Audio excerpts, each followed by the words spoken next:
Welcome. You are listening to the Human Resource, coming to you from ICRC-TV in Cincinnati, Ohio.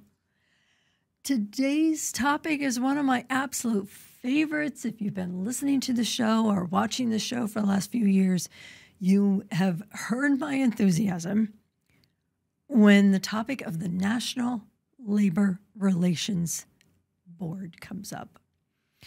And, you know, what's funny is I went back over a number of our shows that we've done here just in the past year even, and I realized, oh my gosh, we've never talked in any detail about the NLRB. And that's almost a crime in itself. I just can't believe that I haven't given that topic any real time.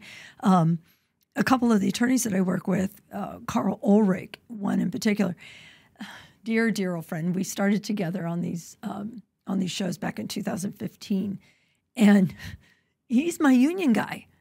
So he's the one who basically has given me as much education as anybody on this topic, and I'm going to have him on the show here in short order to talk about what's going on right now with unions under the Biden administration.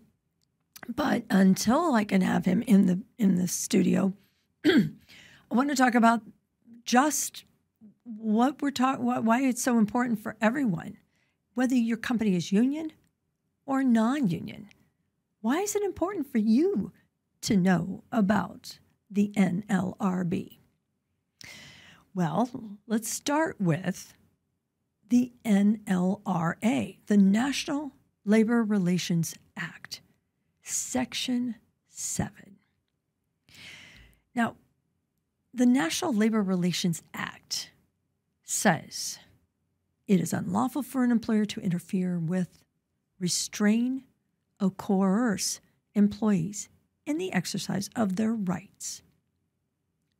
Example, employers may not respond to a union organizing drive by threatening, interrogating, or spying on pro-union employees or by promising benefits if they forget or walk away about a union. Now, you can see there that the NLRA is actually in place to protect the existing unions that we have, but also keep that door open for individuals who might want to unionize, who might think about unionizing. And here we are at the fourth quarter of 2023, and unions have never been stronger in the last few decades. It's just amazing how much activity we are hearing about unions. And not just the big ones.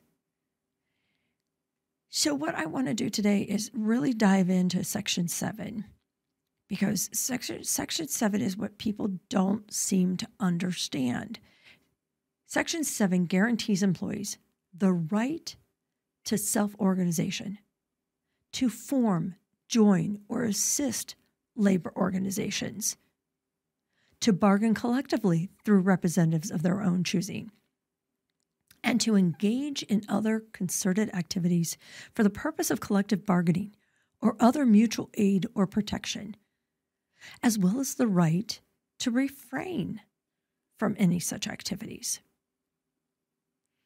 It's unlawful under Section 7 for an employer to interfere with, restrain, or coerce employees in the exercise of their rights.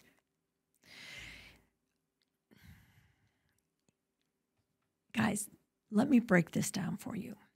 I'm working on 7 different handbooks right now for a number of clients. And one of the things that I absolutely insist in every handbook is the clause that the employer will not interfere with Section 7 of the NLRA. And they will not prohibit employees from doing 3 things. And here we go. Section 7 protects employees when they want to converse, compare, discuss, or even be disgruntled about their compensation. And what do I find in handbooks? I find handbooks that say compensation is confidential information. Compensation is not to be discussed. And bonuses, specifically bonuses, are not to be discussed. And that's not permitted under Section 7. And notice what I just did there. I gave you two different policies. A policy, check your confidentiality policy, and check any policy you have in regards to performance evaluations, pay increases, anything having to do with pay at all. If you've got clauses in there that say your employees cannot discuss compensation in any way, shape, or form, that is not permitted under Section 7 of the NLRA.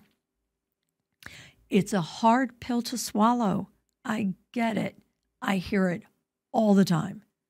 But guys, the rules have changed. And again, there's no requirement for the size of your company. There is no requirement that you be unionized. This is for all companies. Let's go over the next one. Under Section 7, employees are permitted to talk about work conditions openly.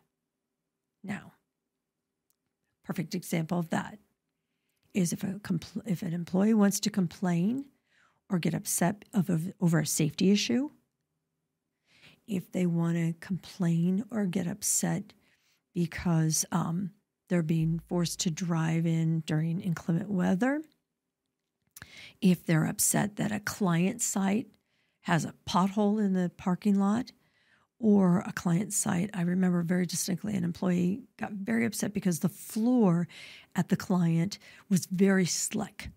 The substance that the manufacturer used settled on the concrete floor, and it was very slick.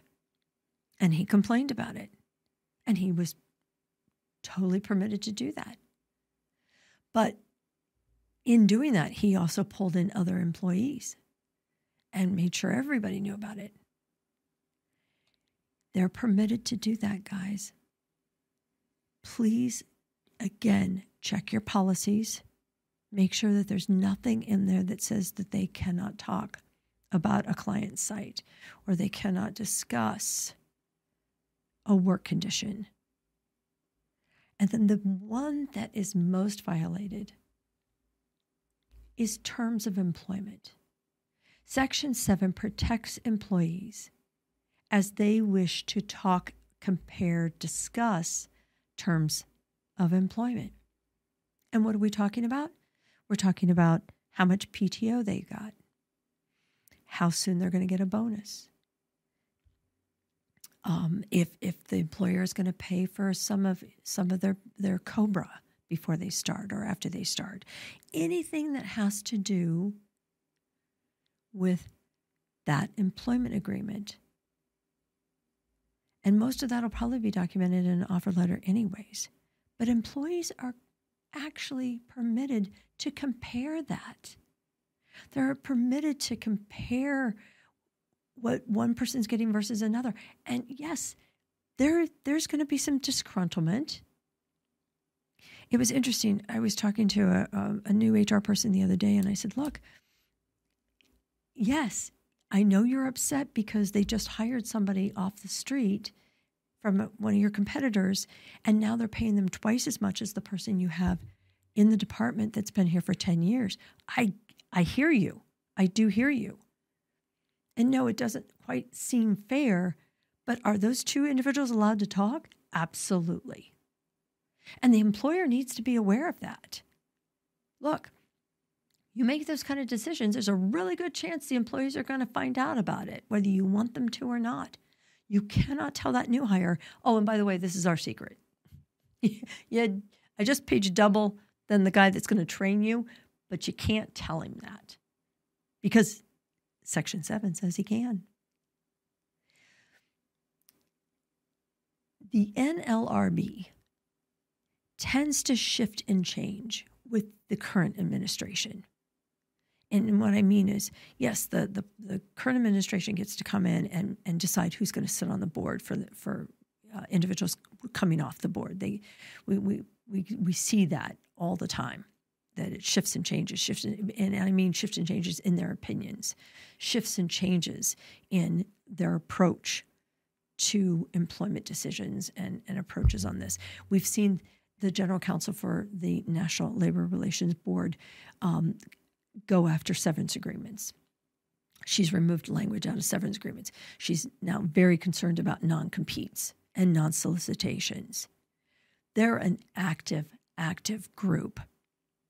And it worries me sometimes that companies think that they're too small, or I'm immune because we're not unionized. Well, let me take that cloak you have on and take it off, because every company needs to be aware of the National Labor Relations Board. And now you know that the National Labor Relations Act, Section 7, needs to be in your handbook. And you need to be coaching your team to not get upset if an individual is talking about compensation. They're permitted to talk about work conditions, even if it's not in a favorable light. Terms of employment can get us into trouble if we're not prepared to speak to it once the employees find out that there's a bit of a discrepancy. And the part I almost forgot to tell you, but I'm not going to. I'm going to remind you. This stuff can be posted on social media, and there's not a thing you can do about it as the employer. Think about that one. If you're struggling with how to work around the NLRA Section 7, I cannot encourage you enough. Get with your HR consultant. Talk to your employment lawyer, or let us know, and we'll walk you through this. But this is serious stuff. It's my favorite topic, and I can assure you we will be talking more about it here at the Human Resource.